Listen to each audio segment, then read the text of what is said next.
Je veux convaincre tous les acteurs de la filière équine que l'Europe peut assurer l'avenir de cette filière. Naturellement, les filières dans chaque pays se sont développées au plan national, bien avant la construction européenne. Et donc chacun est pris dans ses réglementations fiscales, sociales, quel type d'organisation des enjeux, quel prélèvement fiscal, quelle restitution à la filière, pourquoi les juments de pur sang normandes vont-elles vers les étalons en Irlande? Parce qu'il y a des différences fiscales énormes, exorbitantes. Or, si on veut que la filière se porte bien, il faut uniformiser les règles. On a commencé puisque Internet a provoqué le changement. Internet a fait comprendre qu'on pouvait jouer au-delà des frontières.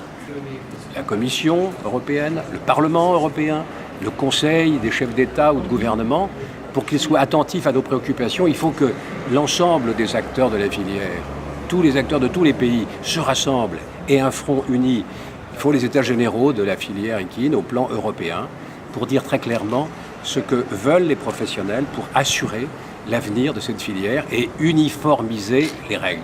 C'est à cette condition, me semble-t-il, que l'on pourra voir l'avenir avec confiance. Il faut que les mêmes règles soient appliquées partout. Alors il y a des sujets sur le blanchiment de l'argent sale. On peut utiliser les jeux d'argent, le casino, les courses, les jeux sportifs, pour blanchir de l'argent.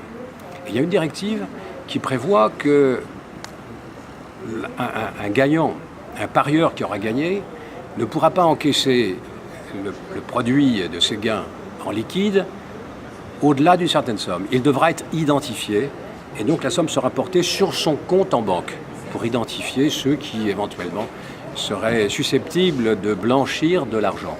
Donc ce qu'il faut, c'est que les acteurs de la filière, tous ensemble, puissent parler le même langage, avoir les mêmes préoccupations, les mêmes revendications.